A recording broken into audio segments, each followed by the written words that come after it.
Эфир телеканала «Якутия-24» продолжит программу «Актуальное интервью». В студии Иван Лазаренко. Здравствуйте. В Якутии уже полвека существуют региональные охранные зоны в местах расположения мамонтовой фауны. Известно, что в регионе сосредоточено 70% всей мамонтовой фауны страны. Сегодня изучением останков мамонта занимаются ученые из многих стран мира. О последних открытиях в области изучения мамонтовой фауны мы и поговорим сегодня. У нас в гостях Альберт Протопопов, руководитель отдела изучения мамонтовой фауны Академии наук Республики, доктор биологических наук. Альберт Васильевич, я приветствую вас. Здравствуйте. Здравствуйте. Ну, расскажите, немножечко окунемся в историю, когда в Якутии заинтересовались находками мамонтовых бивней. Ну, в Якутии находки мамонтов относятся еще к XVIII веку, когда начались исследования. Но в 1971 году, как раз полувековой юбилей создания охранных зон, это связано с открытием уникального местонахождения мамонтовой фауны. Это Берилевское кладбище мамонтов. Были найдены тысячи костей мамонтов. Выделено, что они принадлежали более чем 117 особям. Это на тот период, 1971 год. И были найдены нога мамонта, труп росомахи. Это все они древние, с мягкими тканями. И что как раз сподвигло к появлению таких охранных зон, это была обнаружена археология. То есть древние люди как раз в этом кладбище они сильно копались уже, еще тогда. А это уже подпадает под закон охраны культурных памятников, уже советского закона. Когда это все и было, и мамонтовые местонахождения начали и охранять тогда как раз.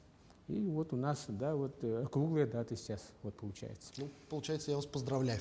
Спасибо. Расскажите о самом процессе, как проводятся исследования мамонтовой фауны.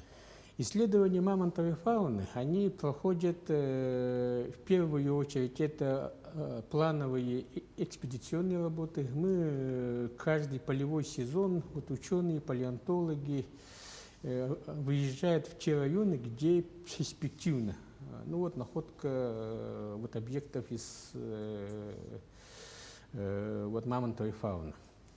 Но большая часть находок, практически все находки, которые имеются на сегодняшний день, это были найдены местными жителями, рыбаками, охотниками, сборщиками мамонтовых бивней. И когда они об этом объявляют ученым, мы получаем информацию и уже выезжаем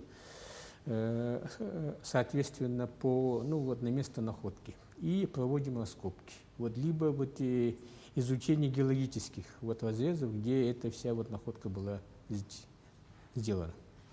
Если говорить о последних год, два, три, пять, может быть, какие самые интересные находки были в это время сделаны, и в ходе изучения какие интересные факты были обнаружены учеными? Если ограничиться 10 годами, это как раз время работы нашего отдела мамонтовой фауны в Академии, то было сделано очень большое количество находок. Это, наверное, самое продуктивное десятилетие за всю историю мамонтовых исследований. И в Якутии, и в мире. Все началось с находки мамонта юка. Это обнаружили рабочие общины Юкагир на Гойолс-Яре, это на самом севере. Это шкура, цельная шкура 6-летнего мамонтенка, которая была обнаружена. Это очень уникальная находка получилась в конечном итоге. Например, мы реконструировали, что мамонтенка убили пещерные львы, а потом на них уже напали древние люди, отбили этого мамонтенка. Это у нас было реконструировано. Второе большое открытие – это головной мозг. Это единственная пока находка головного мозга у ископаемых животных, тем более мамонта. потому что вот мозг очень вот, ну, вот быстро портится, а тут вот мы его обнаружили абсолютно целым. Исследования продолжаются, очень это вот интересная находка. И еще одно большое открытие, связанное с мамонтом Юка, это то, что вот ожили клетки. Это мы с японцами как раз вот работали по проекту возрождения мамонта, и у них они вот ожили.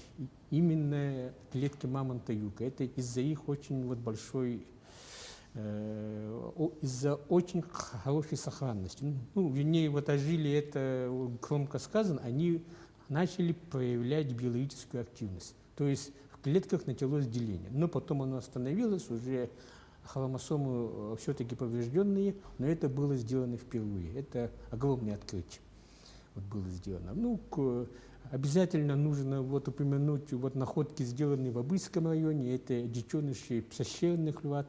В прошлом году вот нашли тушу шерстистого мамонта. До этого нашли часть туши шерстистого носорожка, его вот назвали Саша. Нет, в прошлом году вот тушу шерстистого носорога нашли в Абыйском районе. И аж, ну вот найдено за эти годы аж 3 туши пещерных львят, все вот в Абыйском районе. Очень вот много находок. В музее мамонта найдены, ну вот они вот участвовали вот исследования, вернее, организовывали вот исследование туши жеребенка, который был вот найден несколько лет назад в Верхоянском районе. За эти же годы вот найдена туша лошади в Ойровском вот яре, опять вот Устьянский район. Бизон, абсолютно целая туша бизона вот была найдена почти 8,5 тысяч лет. В общем, вот находок очень много, очень вот активно работаем. К сожалению, эпидемия ковида внесла свои коррективы, и у нас уже второй год наблюдается некий застой, потому что наши коллеги никак не могут приехать. Все закрыто. Даже внутри России очень тяжело. Надеемся, когда-нибудь это все закончится все-таки. Да, вот мы тоже Те львята, которых вы упомянули, я, насколько помню, произвели самый настоящий фурор, когда их в Москву на выставку возили, все прям ходили и удивлялись. Да.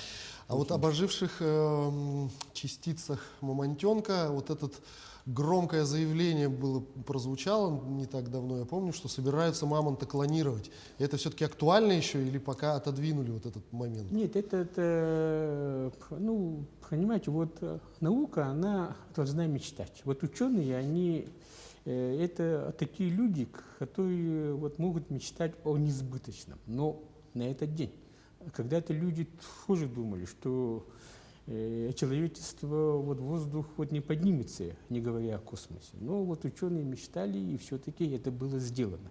То есть мы надеемся, что наступит тот момент, когда все-таки сумеем возродить и мамонты, и других вот вымерших животных. То есть технология развивается. Я уверен, что все получится. Спасибо. Такой вопрос. Федеральный закон по рациональному использованию ресурсами мамонтовой фауны. Как он повлияет на исследовательскую деятельность? Станет ли труднее или, наоборот, облегчит жизнь? Этот закон о необходимости, который очень долго говорят и делают, и мы в том числе очень вот активно вот в этом участвуем и участвовали, все-таки надеемся, что этот закон будет принят Государственной Думой вот Российской Федерации. Он вот сейчас уже вот подан в комитет по природопользованию вот Госдумы вот Российской Федерации. Это уже вот один вот большой шаг. То есть этот вот закон, он необходим, он очень крайне нужен, потому что у нас сбор мамонтовых бивней, добыча, они никак не регламентированы. Я больше скажу, абсолютно не регламентированы раскопки, например, туш мамонтов в научных целях. Мы их проводим, власти, спасибо им, закрывают на это глаза, но закон нужен, потому что все, наконец-то, появится оснований вот законные, чтобы все это вот оборот происходил именно в формате законов. вот у людей появится ясность вот о правилах вот, ведения этого вот бизнеса, вот Мамонтова, потому что для северных районов это очень вот важный бизнес. Там вот экономика целых районов, поселков, оно вот именно вот зиждется вокруг вот мамонтовых бивней. Это вопрос выживания вот местного населения. И этот закон, он вот должен вот облегчить людям работу по сбору мамонтовой фауны и добычи. Мы продолжим разговор о законодательной деятельности. Новые правила проведения экспертизы культурных ценностей вступили с 1 января этого года в силу. Как-то они уже отразились на деятельности ученых или еще пока нет? На деятельности ученых эти правила, как мы прогнозируем, отразятся позже. Они сейчас непосредственно отражаются на деятельности сборщиков и торговцев мамонтовыми бивнями. Для них все очень крайне усложнилось для легального вот экспорта мамонтовых бивней. И вот получается так, что мы спрогнозировали и думаем, боимся этого, что часть мамонтового бизнеса из-за этих вот правил, оно уйдет в тень. Если оно уходит в тень, то все опять становится хуже. Как я уже рассказывал, абсолютно практически все находки – это открыты местными жителями. Последние 10 лет это именно сборщики мамонтовых бивней. Все эти львята, носороги, мамонты, они найдены сборщиками мамонтовых бивней. Они потом вот обращаются к нам, ученым, и вот наука вот обогащается. И сейчас существует опасность, что мы вот можем не досчитаться вот некоторых находок. Но посмотрим, как это отразится и к концу этого вот года, наверное, станет ясно. Это вот насколько вот плохо, или мы вот все-таки пока сгущаем краски. Вот мы еще не знаем.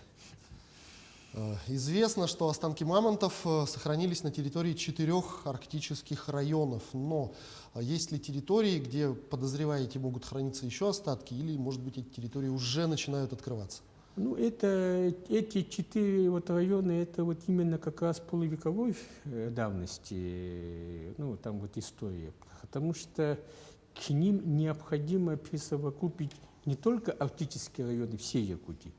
Очень большие находки сделаны в Анабарском районе, Оленевском районе. Самые интересные находки из Абыйского района идут.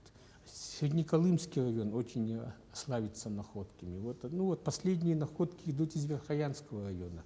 Более того, я скажу, в Центральной Якутии сделаны открытия мирового уровня, именно по мамонтовой фауне. Например, в 2016 году здесь на реке Сола найден скелет мамонта, который несет очень древние черты. Это очень уникальная находка и имеет огромное научное значение.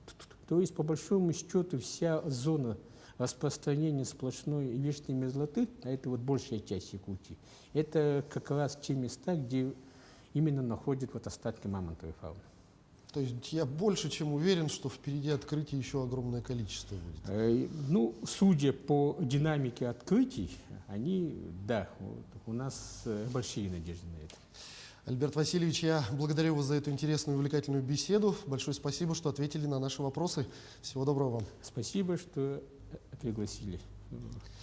Это была программа «Актуальное интервью», и в гостях у нас был Альберт Протопопов, руководитель отдела изучения мамонтовой фауны Академии наук Республики, доктор биологических наук.